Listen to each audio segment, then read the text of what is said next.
Hey moms and dads, this video is if your kiddo's struggling with ADHD. As we've gotten a month into the school year here now, I know now is the time when things can really start to show. Maybe you thought, let's give them this summer, maybe the school year is going to be better, but you might still be getting calls from teachers. Maybe your kiddo's not turning their assignment in. Had a mom yesterday say he leaves the house with his paper finished, but somehow between home and school, that homework assignment just disappears. And it can be frustrating when you see your kiddo is a smart kid, but maybe they don't sit still. Maybe they are always moving at home or at school, and you've got to do everything you can to wrangle them in. Maybe you're getting phone calls or emails from the teacher, and you're worried not only about their success in school right now, but because you know they're a bright kid, you're wondering, are they going to be able to get through school and be able to succeed down the road? And you might be wondering, are they being looked at as maybe the bad kid, or are they disrupting others' learning in school? So I want to share with you what we look at in our office, and I want to also give an example of this first grade girl that we've been working with that is really thriving when we've been able to look beyond just the symptoms of ADHD. If your kiddo has a formal diagnosis, maybe they've done a neural psych eval, maybe they've got an IEP at school, and while the diagnosis of ADHD can be very helpful to know, their brain actually is different than another kiddo's brain, it often can become kind of frustrating if the only remedy you see is medication, or maybe they have to get all this special attention at school to get them through the day, and you just want them to fit in like a normal kid.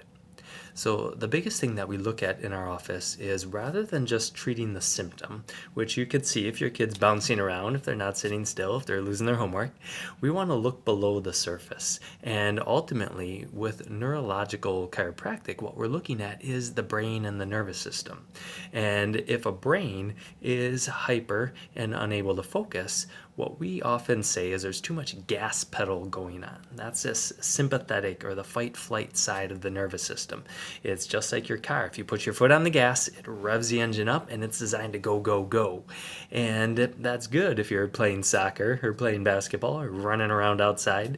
But it's not good if you have to sit still and pay attention in class. So what we see, and I'll actually share this example here, is if there's stress in different areas of the nervous system, it can start to create the brain wanting to be in this gas pedal mode. So this was a scan. This girl was at the end of kindergarten last school year. So at the end of kindergarten, the teachers had recommended doing a neural psych eval because she had a really tough time paying attention.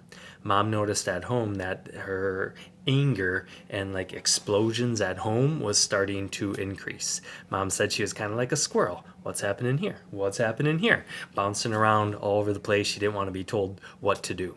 And so when we did our initial scans, what we were looking for is to see if there was balance in her nervous system, or if there was something that was stressing her brain out, causing it to get into that gas pedal mode. And the two big factors that we see here, one, you can see where these red lines are. This scan is measuring how much energy is going through her body that's ultimately being fed up into her brain.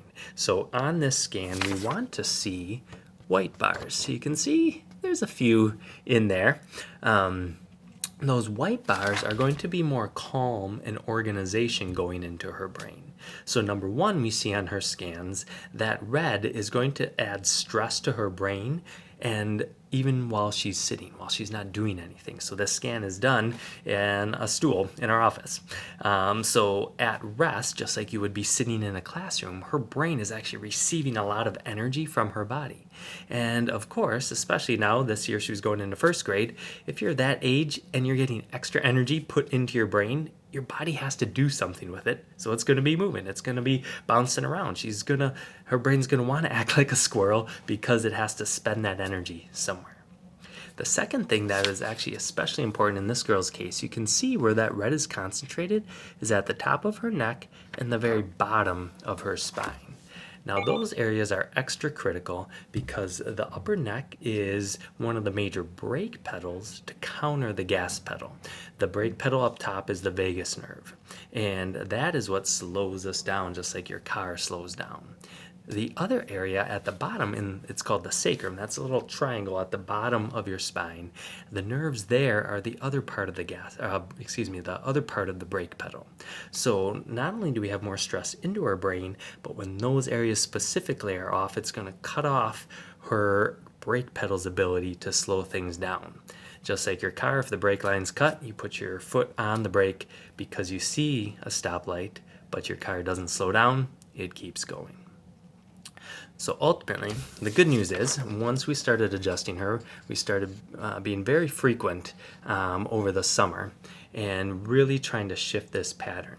Now, the cool thing is this bottom scan here, this was just 6 weeks later. So we had May 15th to June 30th was that follow-up. So in that 6-week period, you can see, obviously, more white, more calm. Mom said one of the immediate things she started to notice is her daughter just being more calm. That edge of explosion of anger was being taken off. So when she wasn't so explosive, so reactive, now she could start to sit and focus better. The cool thing was, now that we're a month and a half, 2 months almost into the school year here, two cool things happened.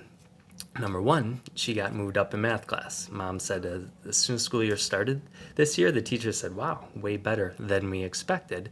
She was focusing better and started to move up in math.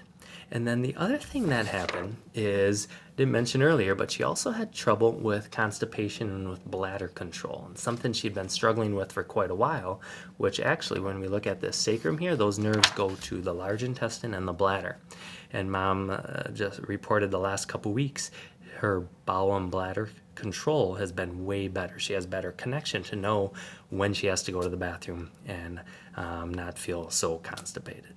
So if this is something that resonates with you, if you're curious if your kiddo's gas pedal is overly active because of some sort of stress in their nervous system inside their body, or maybe their brake pedal is shot because of something off in their nervous system, also inside their body, that's something we would love to help with. So please shoot us a message, check out our other videos, reach out, and we love to get your kiddo feeling great this school year as well.